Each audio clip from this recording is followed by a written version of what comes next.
While residing in the Florida Panhandle, homebuilder Jim Green experienced firsthand how storm winds can wreak havoc on a roof. He also learned how important it is to make sure there's a solid layer of insulation beneath it. Green accomplished this at his coastal home by using a spray foam insulation.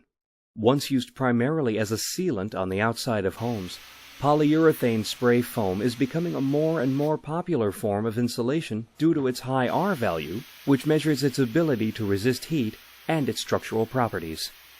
So when Green decided to build a 9,000 square foot home on a man-made lake in Cairo, Georgia, his choice for insulation was a no-brainer. Or so he thought. All of these foam products are not created equally, we find out after the fact, and our product held water like a sponge. In this case, after the fact was months after the roof had been installed. An AC contractor made the grim discovery. What happened basically in this project, how we came to where we are today, is that our AC installer, as he was making room to put his ductwork up through some of the roofs in the house, reached up in there to pull some foam out, and he came away just dripping with water. He immediately called me and said, "We've got a problem." Clearly, when our AC guy located that first wet spot, he had opened up Pandora's box. Now, what does that mean? How many other wet spots do we have? We began to realize that we had to address the foam problem, so we began to cut channels in the foam and try to locate every possible moist area that we could, so that we could potentially try to dry the foam out with the idea of spraying in additional foam into the areas that we'd removed. Well, we soon came to the realization that this was not going to happen. The main problem was the company Green hired used an open-cell spray foam, explaining to him that if it got wet, the water would drain through the foam. A rainstorm while the roof was under construction put the material and their work to the test, and it failed. The way the foam goes on, when it goes on, it immediately expands, almost violently expands. And when it expands, it actually literally pushed itself away from the surfaces under our roof. It's pushed it away from the surface to create pockets of air, pockets that could trap moisture. If there's moisture in there, pockets that would end up potentially spreading mold. And you start reaching up behind the foam when we were investigating for more moisture problems, that there are these pockets and you can just pull the foam out.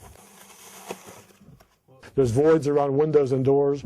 There's voids just by the nature of building a house like this that the open cell folks didn't bother spending the time to fill in and insulate. What Green would later come to understand was that he needed a closed-cell foam. Closed-cell foams not only provide superior insulation, but create an impervious barrier, so even in the event of a roof leak, the water won't penetrate.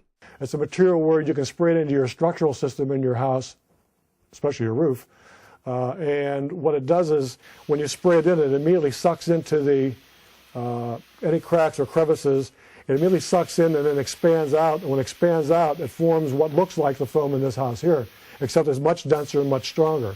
It actually creates a bond between the materials in your house, which is stronger than the wood fibers themselves, which for a house along the coast is what could be better than that. Unfortunately for Green, progress had halted at his home, as workers were now spending more time ripping handfuls of soaked insulation from walls and ceilings than they were finishing the project.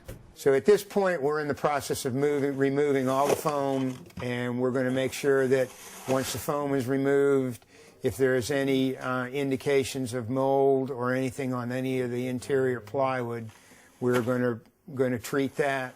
And then after we've certified that the roof is not going to leak, then we will be coming back in to blow 2 inches of the closed-cell foam that Airtight distributes into the house. They are the ones that will solve all the problems.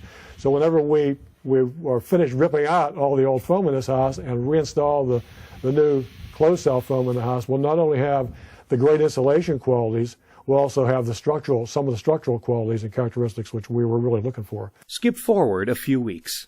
We found that once we were ready to have the foam blown in, the closed-cell foam blown in, Airtight came right in, they blew the product in, they cleaned up after themselves, and the almost immediate difference that you could notice in the house from when it was just an open roof structure, metal roof structure, to the time that they blew in the foam.